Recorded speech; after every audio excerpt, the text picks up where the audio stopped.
Nagbigay ng reaksyon si Paolo Avellino hinggil sa bagong manliligaw ni Kim Chiu, ngunit walang binigay na pahayag ang aktor sa mga ulat na nagsasaad ng bagong interes sa buhay ni Kim at sa kanilang posibleng relasyon.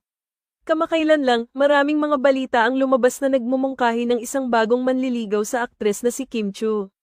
Maraming netizens ang nagbigay ng kanilang mga opinyon at tanong tungkol sa bagong lalaki sa buhay ni Kim at sa tunay na estado ng relasyon nila. Bagamat maraming mga katanungan at haka-haka ang lumalabas, pinili ni Paolo Avellino na panatilihin ang kanyang sarili na tahimik sa isyong ito. Ayon sa mga ulat, tila hindi pa handa si Paolo na magsalita o magbigay ng opisyal na pahayag tungkol sa mga balitang ito.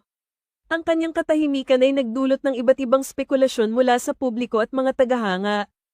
Ang desisyon ni Paolo na huwag magbigay ng komento ay maaaring may ugnay sa kanyang kasalukuyang sitwasyon. Sinasabi ng mga source na maaaring pagod si Paolo dahil sa dami ng kanyang mga proyekto at tapings na kasalukuyang isinasagawa. Ang kanyang pagiging abala sa trabaho ay maaaring nag-ambag sa kanyang kakulangan ng oras at enerhiya para makapagbigay ng reaksyon sa mga isyong ito. Sa kabila ng katahimikan ni Paolo, patuloy ang mga balita at tsismis na pumapalibot sa personal na buhay ni Kim Chiu. Ang bagong manliligaw na pinagmumula ng mga usap-usapan ay tila nagiging pangunahing paksa sa social media at iba pang media outlets.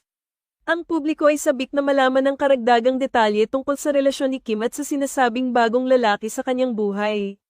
Dahil dito, hindi maiwasan na magbahagi ng iba't ibang spekulasyon ang mga tao. Habang ang ilan ay nag-iisip na maaaring may romantic na koneksyon ang bagong manliligaw ni Kim, may mga iba naman na nag-aakalang ito ay isang simpleng pagkakaibigan lamang. Ang hindi pagtugon ni Paolo sa mga tanong ay nagbigay daan sa mas maraming tanong at haka-haka mula sa mga tagahanga at media. Maraming mga tao ang nagmamasid kung kailan o kung may posibilidad bang magbigay si Paolo ng kanyang opinyon tungkol sa isyong ito sa hinaharap. Ang kanyang desisyon na manatiling tahimik sa ngayon ay tila naglalayong iwasan ang karagdagang kontrobersya o hindi pagkakaunawaan na maaaring magmula sa mga pahayag na maaaring magbigay ng hindi pagkakaintindihan.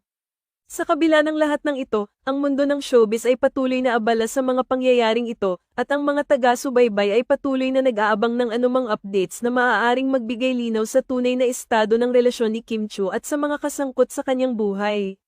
Ang katahimikan ni Paolo Avellino sa isyong ito ay isang paalala na sa kabila ng pagmamasid ng publiko at media, may mga aspeto pa rin ng buhay ng mga sikat na personalidad na hindi natin agad na malalaman o masusubok. Ano ang sa inyo sa balitang ito?